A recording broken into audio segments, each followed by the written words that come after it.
손흥민이 지난 8월 미국 MLS AFC로 합류하자마자 전 세계 축구 팬들의 시선이 한 곳으로 집중되었습니다. 시즌 중반이라는 쉽지 않은 시기였지만 그는 특유의 리더십과 집중력으로 팀에 빠르게 녹아들며 분위기를 바꿔놓았습니다. 합류 이전 중위권에서 헤매던 팀은 손흥민이 더해진 뒤 거짓말처럼 상승세를 타기 시작했고 결국 플레이오프 티켓까지 손에 넣는 데 성공했습니다. 그러나 치열한 승부 세계는 끝까지 냉정했습니다. 밴쿠버와의 플레이오프에서 접전 끝에 승부차기 패배를 기록하며 아쉽게 시즌을 마무리해야 했습니다. 많은 팬들은 그 순간 모든 것이 끝났다고 생각했지만 믿기 힘든 반전이 바로 뒤따랐습니다. 다음 시즌에 꼭 필요했던 목표를 달성할 수 있는 길이 예상치 못하게 열렸기 때문입니다. 그 시작점은 뉴욕시티 FC가 필라델피아를 꺾고 동부 결승에 오르면서였습니다. 원래대로라면 강팀들이 결승까지 올라와 우승을 다투는 흐름이 예상됐지만 뉴욕시티의 이변 진출로 전체 판도가 흔들렸습니다. 만약 뉴욕시티가 최종 우승까지 가져가 버린다면 단 하나 남아있던 대륙대의 진출권이 그들에게 돌아가게 되는 상황이었고 이는 AFC가 바라던 국제대회 무대 복귀 가능성을 완전히 차단해 버릴 위험한 상황이었습니다. 손흥민 영입의 핵심 목표 중 하나였던 글로벌 경쟁력 강화 역시 물거품이 될 뻔했습니다. 그러나 마지막 순간 드라마 같은 반전이 펼쳐졌습니다. 동부 결승에서 승리한 팀이 결승전에서 리오넬 메시가 이끄는 인터 마이애미와 맞붙었고 이 경기에서 마이애미가 뉴욕시티를 5대1로 완전히 압도하며 우승을 확정지었습니다. 이미 대륙대의 티켓을 확보한 상태였던 마이애미가 챔피언이 됨으로써 규정에 따라 차순위였던 FC에게 그 귀중한 자리가 그대로 넘어오게 된 것입니다. 결국 손흥민과 LAFC는 내년 북중미 챔피언스리그 출전권을 극적으로 확보하게 된 것입니다. 이 북중미 챔피언스리그, 공식 명칭으로는 콘카카프 챔피언스컵은 쉽게 말해 유럽의 챔피언스리그와 같은 북중미 카리브 지역의 최상위 국제클럽 대회입니다. 미국, 캐나다, 멕시코 등 각국 최강팀들이 모여 대륙 최고를 가리는 권위 있는 대회입니다. 특히 이 대회가 중요한 이유는 우승팀에게 국제 축구 무대에서 가장 큰 명예 중 하나인 피파 클럽 월드컵 진출권이 주어진다는 점입니다.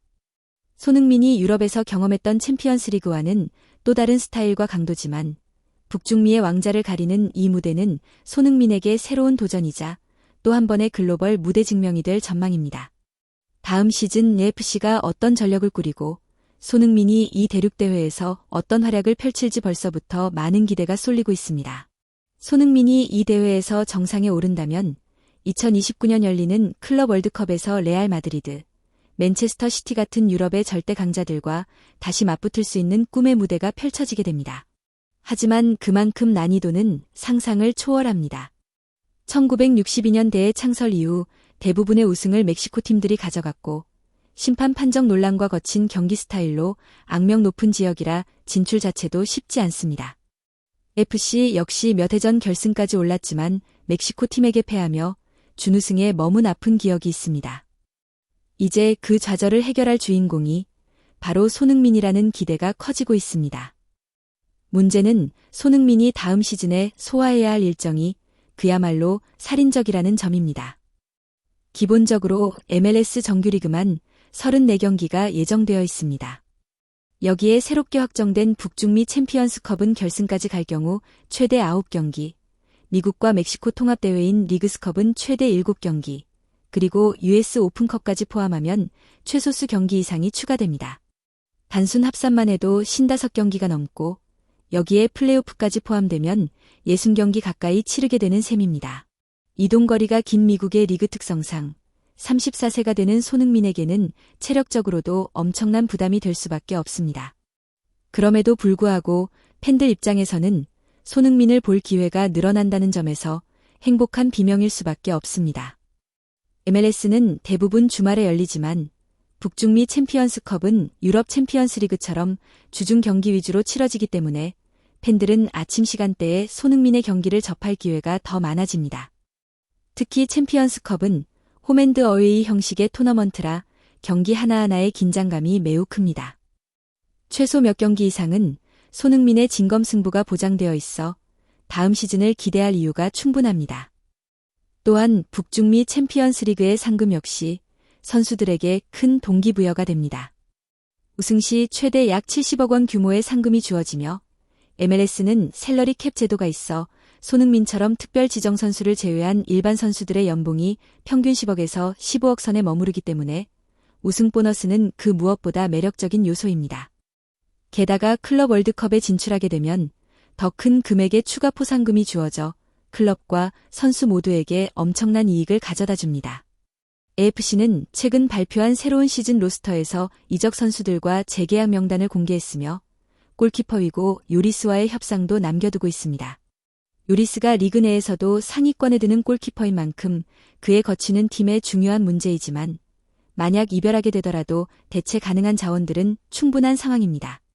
다음 시즌 AFC가 어떤 전력을 꾸릴지 그리고 손흥민이 이 극한 일정 속에서 어떤 활약을 보여줄지 벌써부터 많은 관심이 쏠리고 있습니다.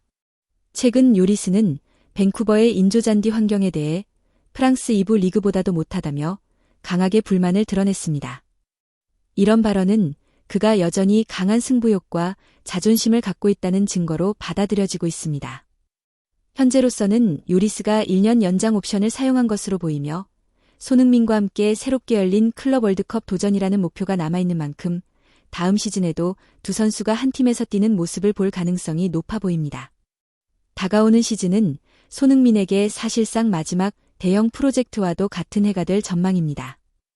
북중미 월드컵 개최를 앞두고 치러지는 MLS 풀시즌을 처음부터 함께 소화하는 만큼 득점왕 도전과 다관왕 목표도 현실적으로 노려볼 수 있는 상황입니다. 이번에는 시즌 전 동계훈련부터 완전히 참여할 수 있어 체력적, 전술적 완성도가 훨씬 높아질 것으로 보입니다. 그러나 손흥민이 34세가 되는 만큼 철저한 체력 관리가 반드시 필요합니다. 60경기에 가까운 빡빡한 일정과 미국 특유의 장거리 이동은 극심한 피로를 초래할 수 있어 로테이션 운영과 수비진 보강은 필수 과제가 될 것입니다. 제대로 준비되지 않으면 마지막 불꽃이어야 할 시즌이 오히려 혹사로 끝날 위험도 있습니다. AFC가 원했던 우승은 결국 밴쿠버에게 돌아갔습니다. 아이러니컬하게도 손흥민을 떨어뜨렸던 밴쿠버 화이트캡스가 서부 챔피언이 되었고 동부에서는 메시가 이끄는 팀이 정상에 올랐습니다. 결승전은 메시의 팀과 밴쿠버의 대결로 완성되며 상징적인 맞대결이 성사되었습니다. 비록 손흥민이 이번엔 결승 무대에 서지 못했지만 내년에는 반드시 이 팀들을 넘어서 클럽 월드컵행 티켓을 손에 넣기를 기대하게 됩니다. 한편 토트넘은 최근 최악의 흐름 속에서 혼란을 겪고 있습니다. 12년 만에 풀럼에게 홈에서 패배하며 3연패 늪에 빠졌고 내부 분위기는 침체되어 있습니다. 팬들과 선수 사이의 갈등, 감독의 자극적인 발언, 무너진 경기력까지 여러 문제가 한꺼번에 터져나왔습니다. 손흥민이 10년 동안 쌓아 올렸던 팀의 위상이 단기간에 무너지는 듯한 상황이라 팬들 사이에서도 실망감이 큽니다. 곧 손흥민이 리버풀전에서 마지막 인사를 할 예정이라고 알려졌지만 이런 침울한 분위기 속에서 그 순간이 과연 제대로 된 작별 인사가 될지 우려도 나오고 있습니다. 원래는 축제가 되어야 할 자리인데 팀 상황이 엉망이어서 더 무거운 분위기가 될 가능성이 있다는 것입니다. 그럼에도 선수들이 마지막만큼은 정신력을 다잡아 리버풀을 잡고 반등의 계기를 만들 수 있기를 바라는 목소리도 많습니다. 그것이 팀을 위해 헌신한 캡틴에게 보이는 최소한의 예우일 것입니다. 손흥민은 한 달 동안 충분히 휴식을 취한 뒤 미국에서 클럽 월드컵이라는 새로운 도전을 준비하게 됩니다. 유럽에서의 마지막 순간과 미국에서 새롭게 열릴 역사의 시작이 극명하게 대비되는 지금 손흥민의 다음 페이지가 더욱 기대되고 있습니다.